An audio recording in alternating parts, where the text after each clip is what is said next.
plays with so much intensity that he's scary. That's why he's so effective, because people back down to him.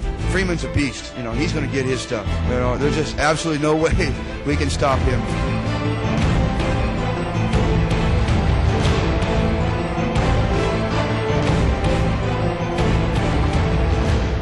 We've been through the wars, and we're learning how to play back-to-back games. You know, I mean, putting in one good performance and coming up with another one. Lob inside, put a chair, turn around. What an angle! I think we can go after Game 5.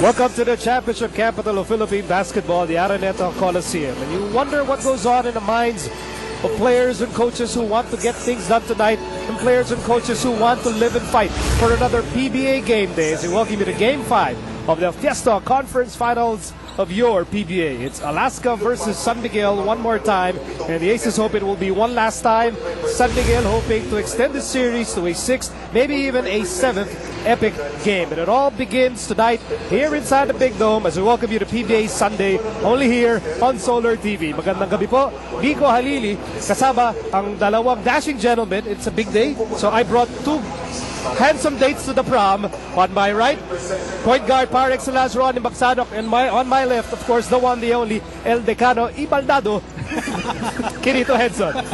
Amen to that. Okay, so welcome to Game 5. Alam nyo naman lahat, ang Alaska one win away for, tonight from ending the season and winning an unexpected championship para sa kanila. And Kirito, let's look at the series recap. Well, you couldn't ask anything more from both these teams. They're both Grand Slam teams, champion teams. San Miguel, of course, got its Grand Slam back in 1989, Alaska in 1996. Kung titignan natin, ang series scores so far, Alaska 3-1. The only aberration, if you will call it that, was game number 3 when San Miguel won by a whopping 16-point margin. If you take a look at what Alaska has done in those 3 games, they have been able to hold San Miguel to less than 90 points a game on the average, and that's been a big key. The fact that they are defending really well. Now, Coach Ronnie, hindi aksidente na yung mga final scores of this series, except for game number 3, parang pare-pareho yung itsura nila, hindi aksidente. And we're going to look at more numbers here. And Coach Ronnie will explain how Alaska has done this. They've dominated without really blowing San Miguel out. Tell us why. Well, definitely Alaska's offense has worked wonders for them. Combined with the disciplined defense that Alaska has brought here in the finals, it has resulted into a 3-1 series lead for the Alaska Aces. But looking at how San Miguel's defense paved the way for their win in game number 3, may kukumpara natin ang mga numero dyan. In the first 24 games from the eliminations to the semifinal round, San Miguel's numbers compared to the numbers that they gave Alaska here in the finals, huge difference, huge disparity. Coach Shotan Kinsen is hoping that on-the-ball pressure, contesting shots, muffling the offensive execution of Alaska will be present for them today if they want to live another day. Of course, bilang Fiesta Conference, the focal point always are the imports. And we have 2 imports today who have been there from day 1. Hindi na po kailangan palitan, and you can see why. And Kinito, the debate over sino ba talaga dapat ang best import, it never ends, because these are 2 guys, Gabe Freeman and Diamond Simpson, who go all out all the time, every night. You know, Nico, Coach Tim Cohn described Gabe Freeman as a beast. I think the apt description for Diamond Simpson, he's a monster. And I don't know if it brings out our animalistic tendencies or instincts. But one is a beast, one is a monster. And yes, they are both very effective, very impactful players. But the important thing about Diamond Simpson is that he plays fit to the system of Alaska. He likes the triangle, he's comfortable with the triangle, and that triangle system, that structured half-court offense, gives him the ability to trust his teammates. On the other hand, you've got a very individualistic player in Freeman who can do so many things because he is so athletic. Whether he trusts his teammates as much, that's a big question mark.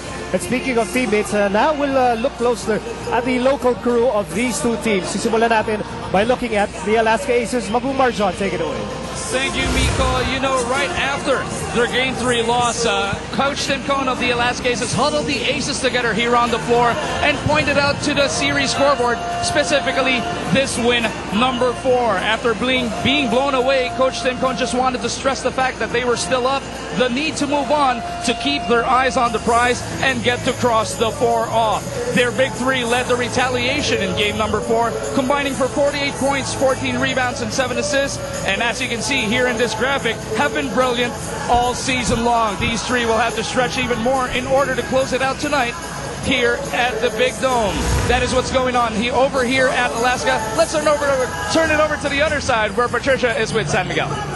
Thanks a lot, Magoo. With their backs against the wall, on the 11th hour, the San Miguel Beermen have decided to put Gia Bonilla as the head coach for this game tonight, and that they believe that this is just based on pahiyang or superstition, and that Gia Bonilla's tenure as a head coach is just on a game-to-game basis. Now, Coach Shotang Kinsen will still be there, but just at the second in command. Let's see if this move will turn things around, not just for the team, but for the missing backcourt trio of Cabagnot, Ontiveros, and Villanueva. Now, Jonas was telling me that he's been sick the past 2 games and has been short of breath, and also with 3 other point guards, it's been hard for him to get his rhythm. Alex Cabagnot says he's been having one of those weeks, but he's put in the work to break free from this slump. Don also tells me that he is underachieving because he hasn't been looking for his shots, and he hasn't been that aggressive either. But if you ask Coach Gia Bonilla, he was telling me that he believes that these 3 guys over here will be huge factors tonight, particularly Don Ontiveros. Miko? Of course, the item that stands out from Patricia's report,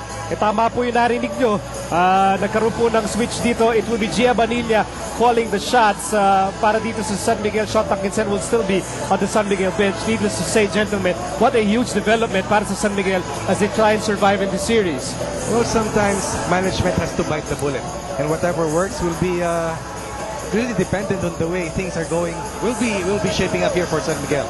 Coach Gia Bonilla will be in the hot seat, but Coach Shotang Kinsen and of course Coach Otto Agustin will be right behind him to lend support, just to make sure that they live to fight another day.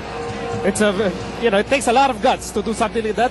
Whether it's pahiya, whether it's tactical, whether it's tactics, for San Miguel to pull the trigger on such a move takes a lot of guts, Kinito. You know, Miko, that has implications on chemistry. And for me, I've been watching this series at home because of my arm, so I've been taking down a lot of notes. And 3 C's stand out here so clearly. First is chemistry, and that's very important. I think that's one reason why Alaska is up 3-1. They believe in each other, they trust in each other, and they have good chemistry. But before that, the other C's, we'll take that back to the D's list. First, staying alive. That is the theme here for San Miguel, and they need to have that mental toughness. They can't think beyond game number 5. They can't think, well, they have to win game 6, they have to win game 7 to win the championship. Now is the moment for San Miguel to show what they can do. They need to watch the fouls. Last game, San Miguel gave up 41 free throws for Alaska, and that's just way too many. Finally, they've got to cramp Alaska's space. Alaska gets that good execution to create open looks. If they can stifle Alaska's passing, anticipate where the passes are going to, clog the passing lanes, then they have a good chance.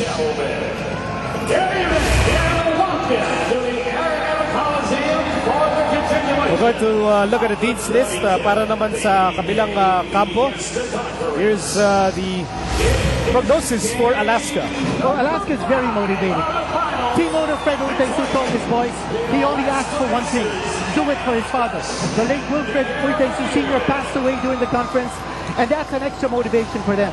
Important for them to dictate the matchup. And here, it's not by accident that Joel Devans is scoring off Alex Cabagnot or Larry Fonashor scoring over Olsen Rosella. Dictating the matchups means you're able to create the mismatches. Second, perimeter coverage and transition defense. 2 things that San Miguel did very well in winning game number 3. They had 10 3-point shots, and they had 3 more fast break points. Finally, the locals must decide the outcome. If Alaska has that chemistry, which San Miguel doesn't have, if Alaska's Simpson can neutralize San Miguel's Freeman, then the locals will decide the outcome. And for Coach Tim Cohn, he's very comfortable with that thought. He's very comfortable in his locals taking over this game. And for the first time in the series, Alaska brought out their Zorro black uniforms for full effect. They're trying to end the season. They're trying to end what has been a long postseason tonight. And Nico, a lot of people are saying it's Alaska destined to win this championship. They're in their 25th finals appearance on the eve of their 25th anniversary. And they say the numbers are looking good for Alaska precisely because of that. The stars are aligned. But for San Miguel, that's nothing to do with destiny. It has something to do with desire and determination. San Miguel has to be able to show that they are determined, that they are decisive, and that they want to win this game more than Alaska to stay alive.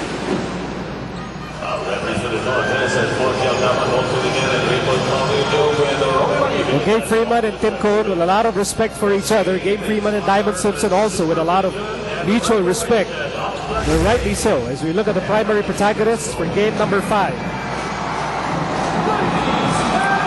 Alaska with his tried and tested unit, hoping that the fiery start given game number 5 will dictate tempo in their favor. Well, you have Dennis Miranda starting for the first straight game for San Miguel. You know, they only played 13 minutes last time out, although he delivered 6 points, 5 rebounds, and 4 assists. He was a forgotten man in the rotation in the second half. I think you'll see a lot more of Dennis Miranda, particularly as he has a good defensive matchup against LA Tenorio. LA Tenorio fires. That's the first attempt of the ball game. Rebound para kay Gabe Freeman. He's been a rebounding machine all season long para sa San Miguel. Here's Miranda. Monteveros in motion. Monteveros trying to wake up from an offensive slumber in the series. Dondon fires. Yes, sir. That's a three. And that's a big one. So Dondon Monteveros, he is averaging only 2 points in the last 3 games. He also struck for the first basket in game number 4. Didn't score again after taking that first shot. Simpson, triple team, but still scores. And Simpson has been the biggest headache, quite literally and figuratively, para sa San Miguel defense. I can't argue with that. And this is exactly what Coach Tim Cone has utilized all throughout the finals. The arrow of the triangle offense, getting the job done in offense once again for the first 2 points of Alaska in game number 5. Here's Dondon Monteveros. That's 2 baskets now for Dondon. He's been the missing link. He's been on a disappearing act for San Miguel the last 3 games, or rather the entire series. He hasn't even scored double figures in any game so far. Meantime, here's Tenorio. Tenorio inside. Tenorio runner. We talk about a guy here who scored 21 points in that tough game number 4 win by Alaska. Tenorio is on his way to superstardom here in the PBA. Won that semifinal duel against Jimmy Labat. And now he's up against a lot of marquee point guards against San Miguel. Nearly 2 minutes having gone by in an electric opening quarter so far. Monteveros is red hot. Now what did he eat for breakfast and lunch? He's got 8 points, all of San Miguel's points scored by this man who had not scored more than 8 points in any game in the finals so far. Here's De La Cruz firing over Dondon.